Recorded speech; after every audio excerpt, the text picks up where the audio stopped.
Good afternoon, everybody. I'm so happy that my previous speaker told you something about coal.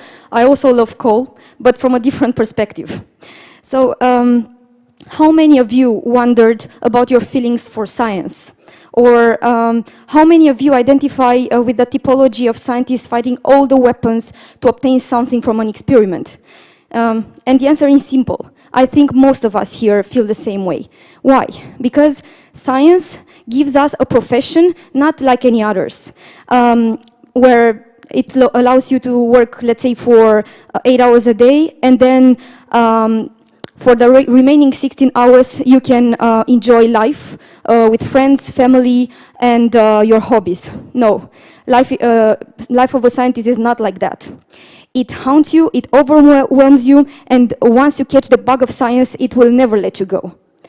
But like a German painter once said, the artist's arm is his feeling. So the feeling is the law of an artist. And I can extend this for the scientist as well.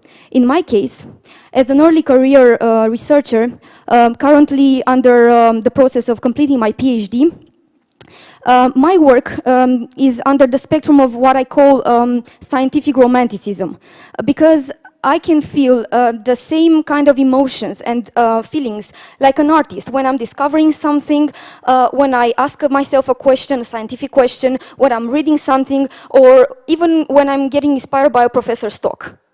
But then I'm only hydrologist, so maybe you are asking me, why is a hydrologist doing, what is a hydrologist doing here among so many geochemists? Well, my story goes like that. I will take you shortly to my PhD story. So, geochemistry first appeared in my radar as just a passion in the high school when I used to participate in earth sciences competitions. By then, I started to love more and more earth sciences. And then I decided to take my bachelor in geomorphology, and then I did my master in hydrology. Then I could say I'm a romantic person, right?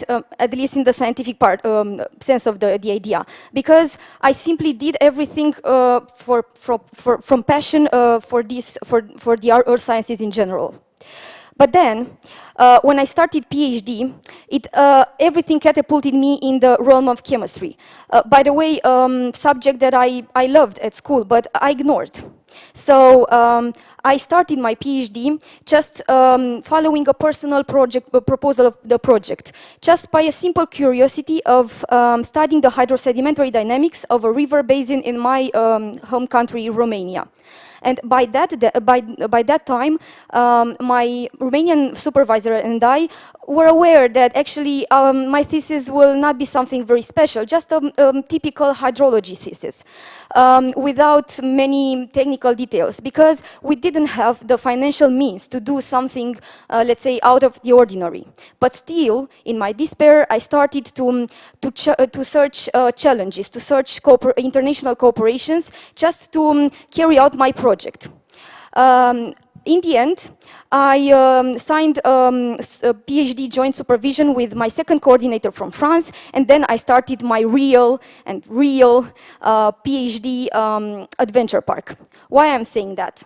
Because enthusiastically, I thought that having two hydrology supervisors, expert in hydrosedimentary dynamics, on my side, I will manage to grasp all the statistics behind hydrology. I will manage to adapt or to replicate a fancy hydrological model, and I will really manage to find the sources of the fine sediments in my watershed. But in fact, the reality was nothing like that. I simply got stuck in my methodology, I got hampered by the lack of hydrological data, and I simply felt that frustration of not actually contributing with anything new during my PhD thesis. Everything until one day, when being on a field trip, I just noticed that the fine sediments in a riverbed deposits contain various quantities of coal. And then I asked myself, why not using coal as a hydrosedimentary tracer? So in this way, coal practically saved my thesis and myself.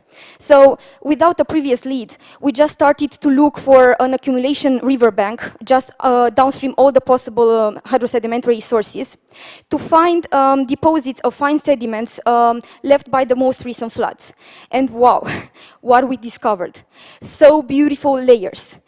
Some of them were darker, meaning that they had more coal of two different species. Some others were simply lighter, grainy, and more granular. This meant for us that actually our sediment layers came from different sources of the watershed. So then I started to actually search methods to analyze this coal content and the associated rare minerals from the sediments of my watershed. And then I started to ask myself, who thought that in the 21st century, when coal is practically widely seen as a major culprit against, behind global warming, it will actually mean for me an excellent tracer for my river dynamics. But now, my takeaway for you is not literally what my title said, and not even this funny resuming picture of my thesis. No. What I want to transmit, the general message behind every idea I just mentioned, is for the early career researchers and for every PhD student. Just go to the end of the road and don't let you fall. So even if you don't have a lead, and even if you don't have methodology at the beginning or even financial means, just go to the end and find a solution. You might not get the financial satisfactions or scientific distinctions at first. That was in my case. So in order to find methodology to analyze the hydrosedimentary dynamics, I had to knock at the doors, to look left and right for help. And sometimes I saw some doors open. I entered, but some of them just closed then. Some professors I asked for help just asked me, why are you using geochemistry and organic petrology? Because your thesis is essentially in hydrology. What else do you want to prove? Because it's so simple. River is transporting sediments all the way from upstream to downstream.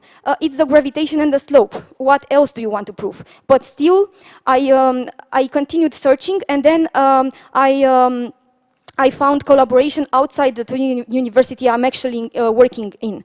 So in the end, the core of my PhD thesis is not anymore of hydrological nature, but more of geochemical nature. But now, also modestly, I will ask you a final question. Do you think I'm becoming enough of a geochemist to stay here in front of you? Thank you very much. Yes. Thank you so